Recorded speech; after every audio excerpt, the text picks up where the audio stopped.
所以我决定在他的饲料里头放一些钙添加剂。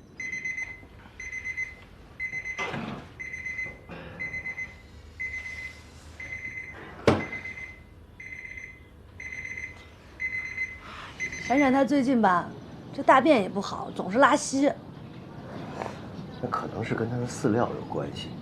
没事，等我回去以后再做一个检测。闪闪，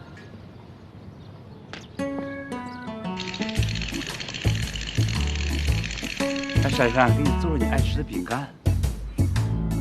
这位是？我给你介绍一下啊，他叫博士，是我们马场的兽医。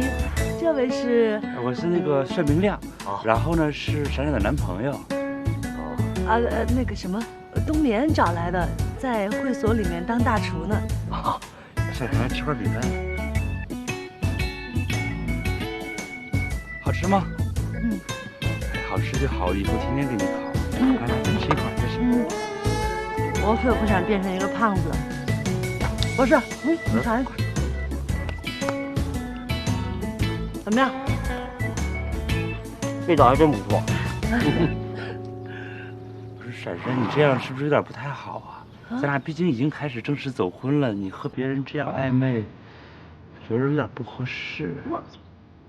不，帅哥，你可千万别误会啊！就是那个，我们两个的关系呢，就是朋友关系，而且呢，在我的眼中呢，他呀就是个男的啊，不是那个也可以这么说，就是在他的眼中呢，我就是一女的。我其实这么说也不对，反正呢，就是你就别误会啊，我们两个是纯哥们儿。对，纯哥们儿，纯哥们儿，哥们儿，纯哥们儿。吃饼干，吃饼干。那行，那个什么，你们两个先聊啊，我先走了。她是女的。这个垫子就放这儿，两个一边一个啊。那个沙发也再稍微的挪一下，小心把这个帘子给我拉到这儿来，好不好？啊。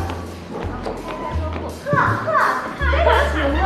那必须得行啊！怎么样？这边就是我们用餐区，以后你们两个来啊，那就是 VIP 中的 VIP， 统统9折，才9折！哎呦，我这不是刚回国嘛，我所有钱都放这儿了。哎，等到以后我赚大钱的时候，再给你们来一个极品 VIP， 好不好？艾可包，